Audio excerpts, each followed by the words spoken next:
వార్త క్లుప్తంగా సారాంశం. ఎందుకంటే చాలామందికి కన్ఫ్యూజన్ రావచ్చు. జగన్మోహన్ రెడ్డి గారు మరి పార్లమెంట్ సభ్యులుగా చేశారు, అలాగే మరి ప్రతిపక్ష నాయకుడిగా గతంలో 5 ఏళ్ళు ఉన్నారు, 5 సంవత్సరాలు ముఖ్యమంత్రి చేశారు. ఆయనకి రూల్స్ తెలియకుండా ఇంత కామెంట్ చేస్తారా అని డెఫినెట్గా కొద్దిమంది అయినా సరే కన్ఫ్యూజ్ అయ్యే అవకాశం ఉందేమో అని నాకు అనిపించింది. ఎందుకంటే 2-3 నాకు ఫోన్ చేశారు, ఏమండి ఆయన మాజీ ముఖ్యమంత్రి కదా, అంత క్లియర్గా అడుగుతున్నారు, మరి నిజంగా ఆ నిబంధన ఉందా అని చెప్పి అడిగితే నేను చెప్పాను ఇంతకుముందు 3-4 సందర్భాల్లో అని కూడా చెప్పడం జరిగింది.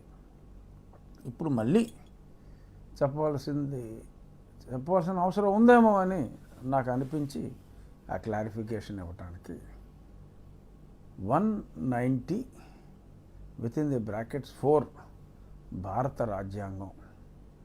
ఎవరైనా సరే ఎప్పుడైనా జస్ట్ ఈ 190 అన్నదే నోట్ చేసుకోండి, సరిపోతుంది.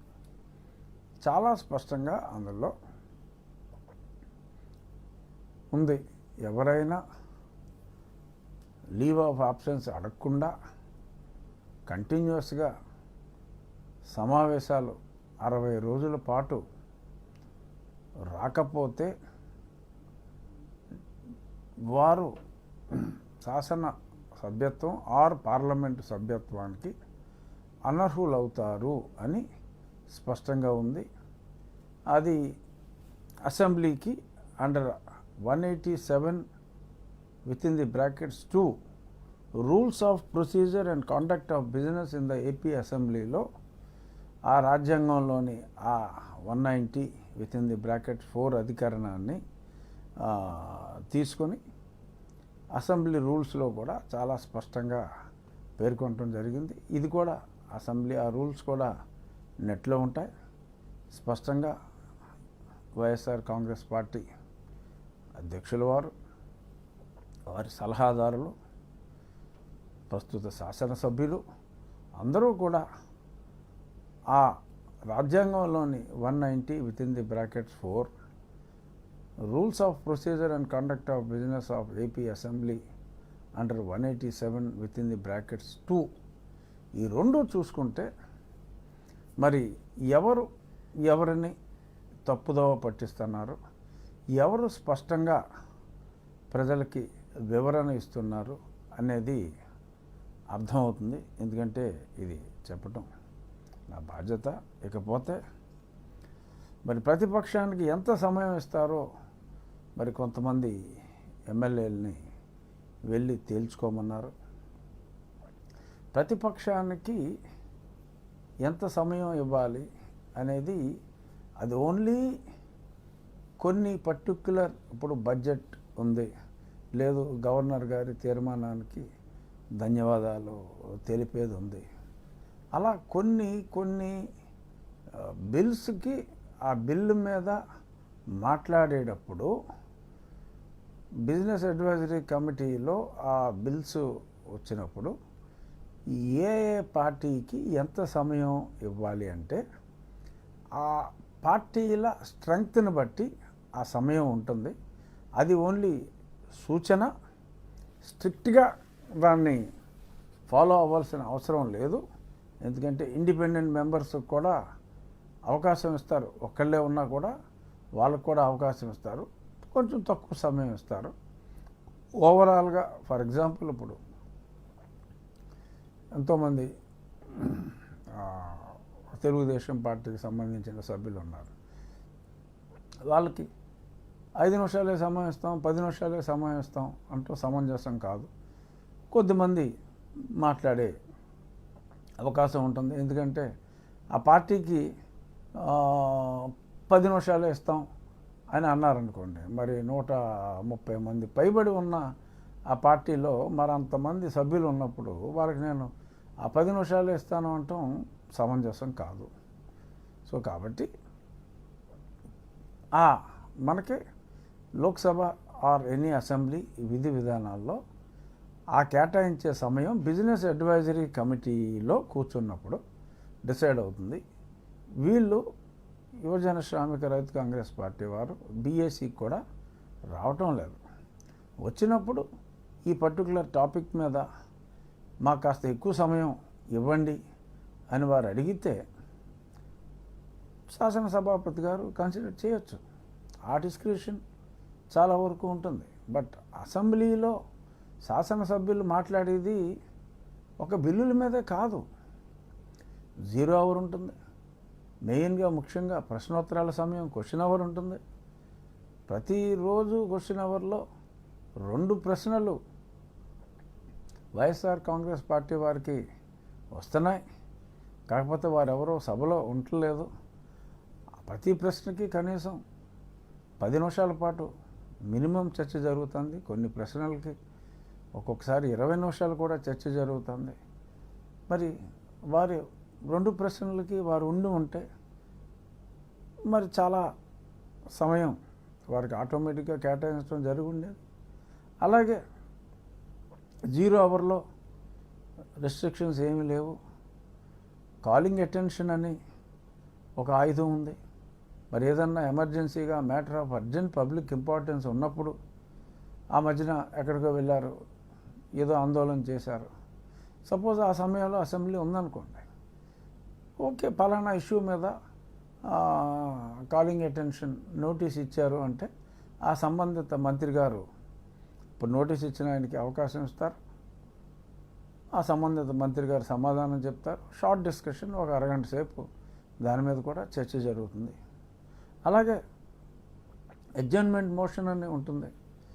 ఏదన్నా ఇంతకు మించి ఎమర్జెన్సీ వస్తే అప్పటికప్పుడు సభ రెగ్యులర్ బిజినెస్ని ఆపి కూడా 10% మంది సంతకం పెట్టవలసిన అవసరం ఉంది అక్కడ.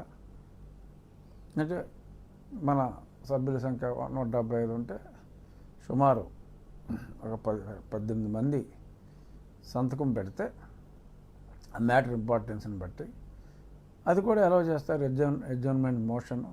సో ఇలాగా సభ్యులు మాట్లాడటానికి ఎన్నో ఉన్నాయి శాసనసభలో. అంతేగాని నాకు ఎంత సమయం ఇస్తారో కనుక్కోండి అంటే నువ్వు కాలింగ్ అటెన్షన్ ఇస్తావా, అడ్జర్న్మెంట్ మోషన్ ఇస్తావా, నువ్వు ప్రశ్నోత్తరాల సమయంలో అడుగుతావా, 0 అవర్లో అడుగుతావా అన్నదేమీ తెలియకుండా మరి నాకెంత సమయం ఇస్తారు, మీకెంత సమయం ఇస్తారు, మీరే తెలుసుకోండి పోండి అని అంటాం. అది ఆ స్థాయి గల వ్యక్తికి మరి 5 ఏళ్ళు ప్రతిపక్ష నాయకుడిగా, 5 ఏళ్ళు ముఖ్యమంత్రిగా, పార్లమెంటు సభ్యుడిగా ఉన్న వ్యక్తులు ఈ రకంగా ప్రజల్ని తప్పుదోవ పట్టించటం అది ఒక శాసనసభ్యునిగా, మాజీ పార్లమెంట్ సభ్యునిగా అది సమంజసం కాదు అని నేను చెప్పడం కోసం, అంటే ప్రజలకి తెలియజేయటం కోసం నేను దీన్ని చెప్పడం జరిగింది. సో మాట్లాడాలి అని అంటే ఇన్ని అవకాశాలు ఉన్నాయి, ఇన్ని రకాలుగా మాట్లాడవచ్చు. స్పెసిఫిక్గా పలానా బడ్జెట్ మీద మాట్లాడాలి, ఇంకాస్త సమయం ఇవ్వండి అధ్యక్ష అని చెప్పి వారు అడిగితే తప్పకుండా కన్సిడర్ చేసే అవకాశాలు ఎక్కువ ఉంటాయి. శాసనసభలో సభ్యతా సంస్కారాలతో మాట్లాడుతున్నప్పుడు తప్పకుండా కాస్త సమయం ఎక్కువ ఇచ్చే అవకాశాలే ఉంటాయని చెప్పి సవినయంగా ఇది తెలియజేస్తున్నా. ఇంకా మరి గతంలో మరి ఇప్పుడు ముఖ్యమంత్రి గారు సభకు రాలేదు, అప్పుడు మేమేమన్నా ఈ రకంగా ఈ రూల్స్ చెప్పామా అన్నారు. అసలు 5 సంవత్సరాల కాలంలోనే శాసనసభ నిర్వహించిన రోజులు చాలా తక్కువ. నవంబర్ 2021 అంటే 2.5 సంవత్సరాల తరువాత మొత్తానికే అసెంబ్లీ 68, 69 రోజుల కన్నా జరగలేదు. 5 సంవత్సరాలు కలిపి ఆ కొరవ 2.5 సంవత్సరాల్లో కనీసం 35 రోజులు కూడా సభ జరగలేదు. కాబట్టి ఆ ప్రశ్నే ఉత్పన్నం కాలేదు. ఈయన మొదటి రోజు నుంచే రానని చెప్పటం జరిగింది కాబట్టి ఆ రూల్ అన్నది రాజ్యాంగంలో రాసున్నది. మరి అది రాజ్యాంగమే తప్పు అని ఈయన అంటారా? మరి రాజ్యాంగం చదవకపోవటం ఆయన తప్పని ప్రజలు అనుకుంటారేమో అన్న విచక్షణ లేకుండా మరి వారు ఎందుకని మాట్లాడారో.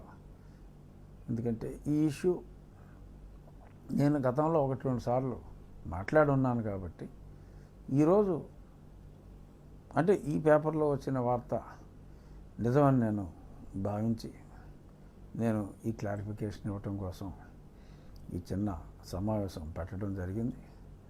మీరు ఇన్ని అవకాశాలు ఉన్నాయి. మళ్ళీ చెప్తున్నా, క్వశ్చన్ అవర్ ఉంది, 0 అవర్ ఉంది, కాలింగ్ అటెన్షన్ ఉంది, అడ్జర్న్మెంట్ మోషన్ ఉంది. ఇది కాక స్పెసిఫిక్గా ఏదైనా డిబేట్లో బిల్లు మీద డిస్కషన్లో పాల్గొనాలి అని అనుకుంటే బీఏసీలో సమయం దయచేసి అడగండి. లేదు సభ జరిగేటప్పుడైనా సరే సభలో అడగండి. అడిగిన తర్వాత సమయం ఇవ్వకపోతే ఇదిగో చూసారా ఇవ్వలేదు సమయం అని మాట్లాడటం ఎంతో కొంత సమంజసం అవుతుందేమో కానీ అసలు సభకే రాకుండా మరి ఈ రకంగా మాట్లాడటం అది సమంజసం కాదు అని సవినయంగా వైఎస్ఆర్ కాంగ్రెస్ పార్టీ శాసనసభ్యులకి తెలియజేస్తున్నాను.